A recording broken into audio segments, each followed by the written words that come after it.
আসসালামু আলাইকুম। গোসলের বিবরণ সম্পর্কে আজকে কিছু আলোচনা করব। গোসলের ফরজ। ফরজ গোসলের মধ্যে তিনটি ফরজ আছে।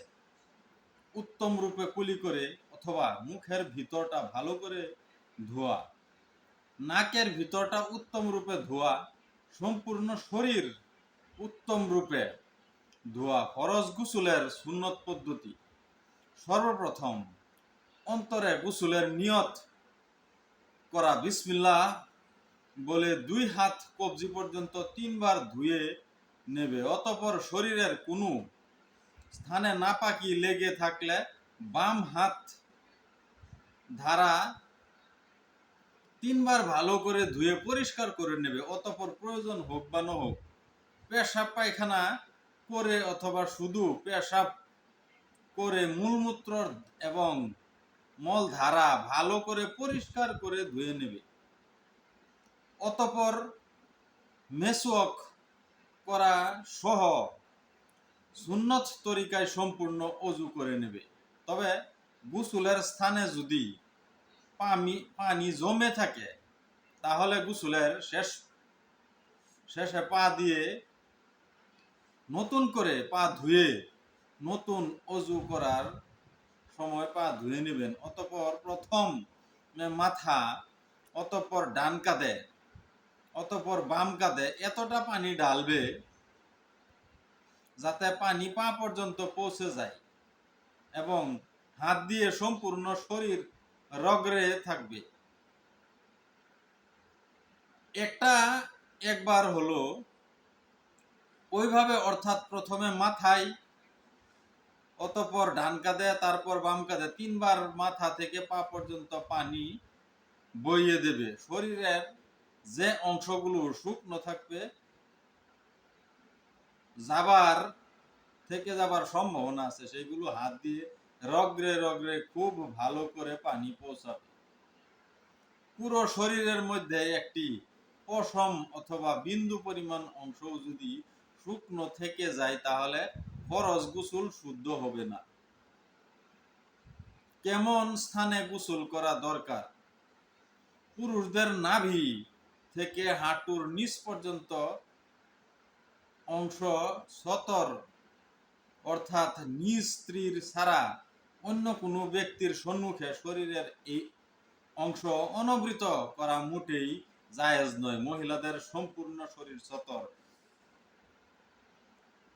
শরিয়া প্রয়োজন ছাড়া শরীরের কোনো অংশ অন্যর সম্মুখে অনবৃত করা জায়েজ নয়। তাই পুরুষ এবং মহিলাদের জন্য এমন স্থানে গোসল করা দরকার যাতে তাদের সতর এমন কোনো ব্যক্তি দেখতে না পায় যার জন্য দেখা হারাম। মহিলাদের জন্য প্রকাশ্য স্থানে অথবা সর্বসাধারণ ব্যবহার্য পুকুরের ঘাটে, যেখানে বেপর্দা হবার আকাঙ্ক্ষা আছে, গোসল সেখানে করা মোটেই জায়েজ নয়।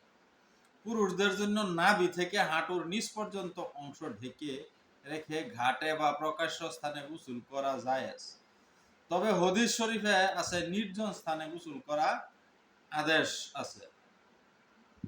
সাধারণত দেখা যায় যে অনেক ব্যক্তি শরীরের তেল মাখার সময়, মাঠে যাবার সময়, কোনো কাজ করার সময় এবং গোসল করা অবস্থায় সাবান মাখার সময়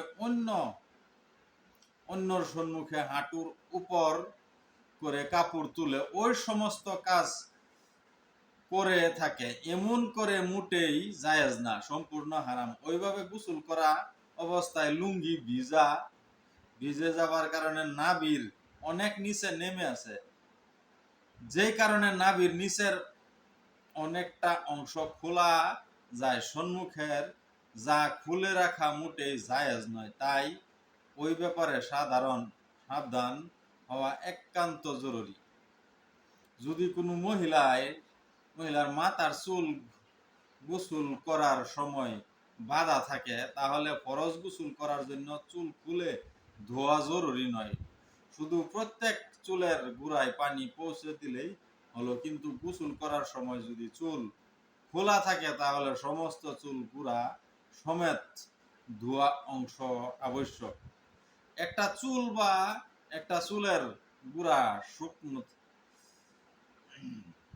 শুকনো থাকে গেলে গোসল শুদ্ধ হবে না। কিন্তু গোসল করার সময় যদি চুলের খোলা থাকে তাহলে সমস্ত চুল গুঁড়ো সমেত ধোয়া আবশ্যক। একটা চুল বা একটা চুলের গুঁড়ো শুকনো থাকলে গোসল শুদ্ধ হবে না। কোনো পুরুষ ব্যক্তি মাথায় যদি চুল বেশি হওয়ার কারণে তা বাঁধা থাকে তাহলে তাকে চুল খুলে গুঁড়ো সমেত সমস্ত চুল ধুতে হবে। চুল না ধুলে গুঁড়োয় পানি পৌঁছে দেওয়ার জন্য তাদের অনুমতি নেই। দাঁতের ছিদ্রই যদি খাদ্যকণা আটকে থাকে বা নাকের সিক্ত চিকনি থাকে তাহলে এগুলো বার না করলেও গোসল হয়ে যাবে। তবে এগুলো পরিষ্কার করে গোসল করা উত্তম। যদি দুই দাঁতের ফাঁকে শক্ত খাদ্য কণা যেমন সুপারি ইত্যাদি আটকে থাকে তাহলে তা বার না করলে গোসল হবে না।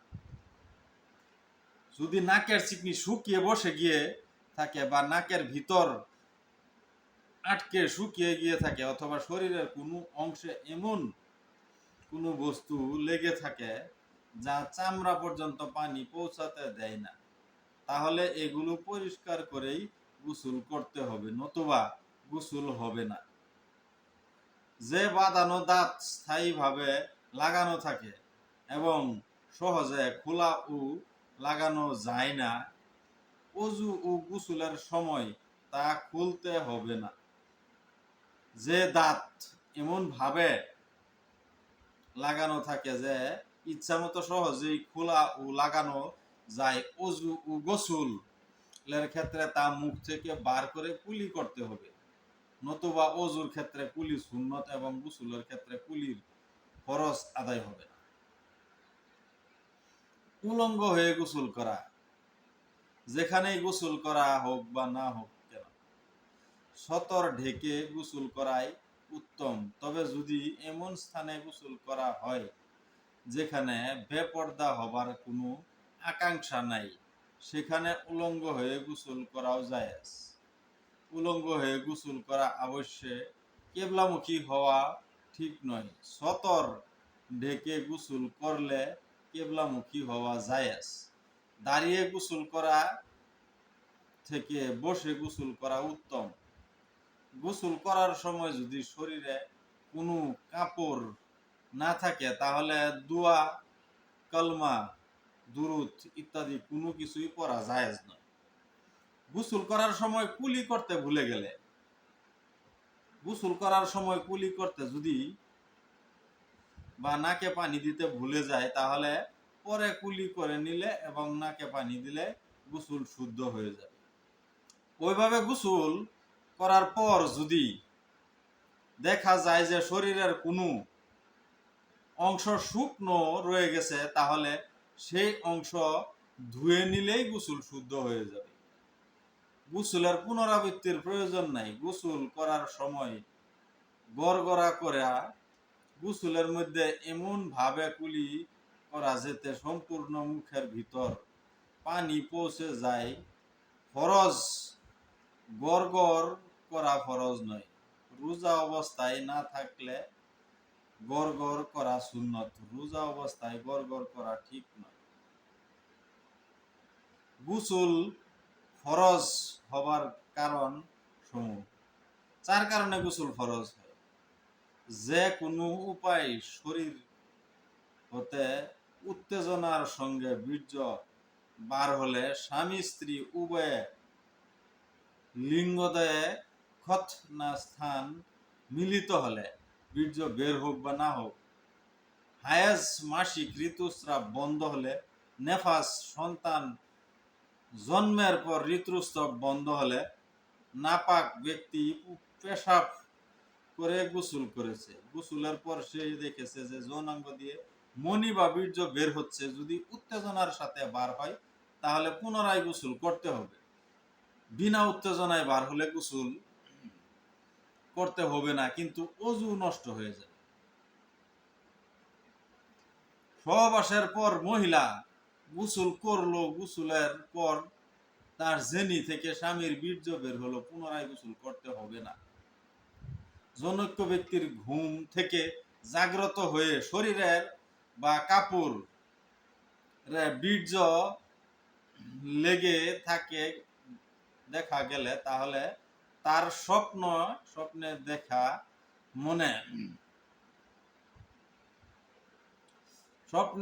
মনে থাকুক বা না থাকুক, গোসল করতে হবে। এক মহিলার উপর গোসল ফরজ হয়েছিল, কিন্তু গোসলের পূর্বেই তার হায়াজ শুরু হয়ে গেল। এমত অবস্থায় সে ইচ্ছা করলে পরিষ্কার পরিচ্ছন্নতার জন্য গোসল করতে পারে, আবার ইচ্ছা করলে গোসল না করতেও পারে। কেননা গোসল করলেও সে পবিত্র হবে না, যেহেতু সে হায়াজ অবস্থায় আছে। গোসল করা কখন সুন্নত? 4 কারণে গোসল করা সুন্নত। জুম্মার নামাজের জন্য, উভয় ঈদের নামাজের জন্য, হজ এবং উমরা এহরাম বাঁধার জন্য, আরাফাতের ময়দানে হজ করার জন্য। যদি একই দিনে জুম্মা ও ঈদ হয় এবং ওই দিনে ফরজ গোসলও প্রয়োজন হয়, তাহলে ফরজ গোসলের মধ্যে জুম্মা ও ঈদের গোসলের নিয়ত করে নিলে ফরজ গোসলের মধ্যেই জুম্মা ও ঈদের সুন্নত গোসল আদায় হয়ে যাবে। যার উপর গোসল ফরজ হয়েছে সে গোসল অবস্থায় তার জন্য নমাজ পড়া, কোরআন শরীফ পাঠ করা বা সংস্পর্শ করা ও মসজিদে প্রবেশ করা হারাম। নাপাক অবস্থায় আল্লাহর জিকির করা, তসবিহ পড়া, দোয়া পড়া, দুরূদ পড়া, সালাম দেওয়া, সালামের উত্তর দেওয়া জায়েজ। মসজিদে থাকা অবস্থায় নাপাক হয়ে গেলে তৎক্ষণাৎ মসজিদ থেকে বার হয়ে যাওয়া আবশ্যক। এমন ব্যক্তির মসজিদ থেকে বার হওয়ার জন্য তায়াম্মুম করে নেওয়া উত্তম। যদি কমরা বা বাড়ির রাস্তা মসজিদের উপর দিয়ে হয়, কোনো রাস্তা না থাকে, তাহলে নাপাক অবস্থায় মসজিদ পার হওয়ার জন্য তায়াম্মুম করা জরুরি, নতুবা গুনাহগার হবে।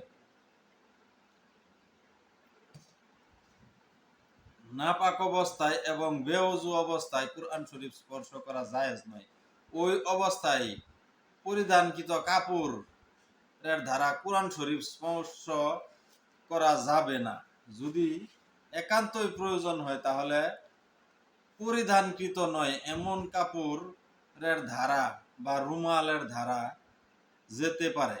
নাপাক অবস্থায় কুরআন শরীফের কোনো আয়াতের অনুবাদ তা যে ভাষায় হোক না কেন স্পর্শ করা মাকরুহ।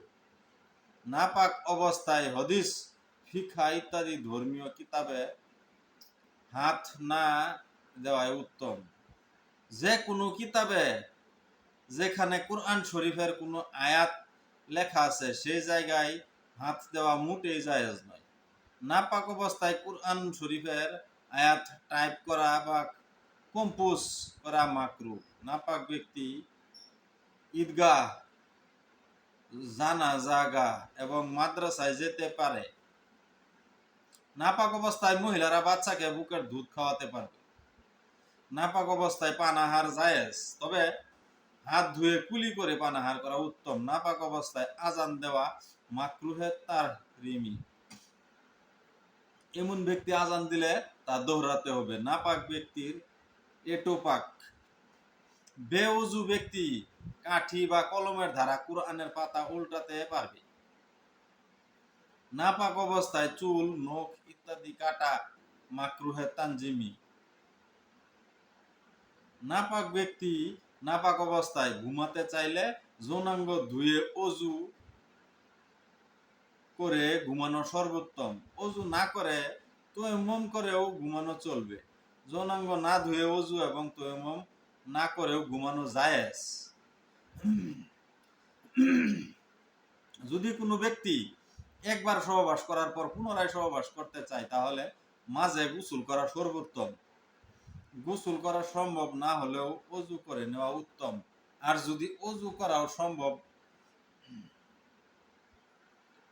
সম্ভব নয় না হয় তাহলে গোসল এবং অজু না করেও পুনরায় সহবাস করা জায়েজ। নাপাক ব্যক্তি কখন গোসল করবে? নাপাক ব্যক্তির জন্য যত শীঘ্র সম্ভব গোসল করে নেওয়া উত্তম। যদি কোনো ব্যক্তি রাতের শুরু অংশে নাপাক হয়ে যায় তাহলে সে তখনই গোসল করে নিতে পারে, এটাই সর্বোত্তম। আর ইচ্ছা করলে শেষ রাতেও গোসল করতে পারবে, কেননা রাসূল সাল্লাল্লাহু আলাইহি ওয়াসাল্লাম বলেছেন কখনো শুরু রাতে গোসল করেছেন, আবার কখনো শেষ রাতে। তবে খেয়াল রাখতে হবে যে গোসল না করার কারণে যে কোনো নামাজ কাজা হয়ে না যায়, কেননা নাপাক অবস্থা থেকে নামাজ কাজা করা ভীষণ গুনাহ। এমন ব্যক্তি যে ঘরে থাকে রহমতের ফেরেশতা সেই ঘরে প্রবেশ করে না। এক ব্যক্তি ফজরের নামাজ পড়ার পর নাপাক হয়ে গেলে তার জন্য জোহরের পূর্বে যে কোনো সময় গোসল করে নেওয়া জরুরি। অতএব নাপাক অবস্থায় চলাফেরা করা, কথাবার্তা বলা, কাজকর্ম করা ইত্যাদি জায়েজ। এক কথায় বহু প্রচলিত যে নাপাক অবস্থায় চলাফেরা করলে মাটি বদদুয়া দেয়, এটা সম্পূর্ণ ভুল ও ভুয়া ভিত্তিহীন। গোসল করার পর ওযু করা। গোসল করার আগে ওযু করা সুন্নত, কিন্তু যদি কোনো ব্যক্তি গোসল করে নেই তাহলে গোসলের পূর্বে ওযু করা বা না করা, গোসলের মধ্যে যেহেতু ওযুর অঙ্গগুলো ধোয়া হয়ে যায় তাই গোসল করলেই ওযু হয়ে যাবে, তাই গোসলের পর ওযু না করার কোনো প্রয়োজন নেই। এমনকি বহু উলামা একরাম গোসলের জন্য ওযু করাকে মাকরু বলেছে। গোসলের পর 2 রাকাত নফল নামাজ ওযু করার পর যেমন ওযুর সামনে 2 রাকাত নফল নামাজ পড়া সুন্নত, তেমনি গোসল করার পরেও গোসলের সামনে 2 রাকাত নফল নামাজ পড়া ভালো। শরীরে উল্কি বা টেটু থাকলে ওযু গোসলের হুকুম। শরীরে কোনো স্থানে উল্কি বা টেটু আঁকা সম্পূর্ণ হারাম। সহিহ হাদিসে এই সম্পর্কে নিষেধাজ্ঞা এসেছে। যদি কেউ শরীরে উল্কি বা টেটু করে থাকে এবং সহজে তা তুলে ফেলা সম্ভব হয় তাহলে তুলে ফেলতে হবে। তবে শরীরের কোনো অংশে উল্কি বা টেটু থাকলে ওযু গোসল হয়ে যাবে। আল্লাহ তাআলা সবাইকে বেশি বেশি আমল করবার তৌফিক দান করুন ও 5 ওয়াক্ত নামাজ পড়বার জন্য তৌফিক দান করুন। আমিন।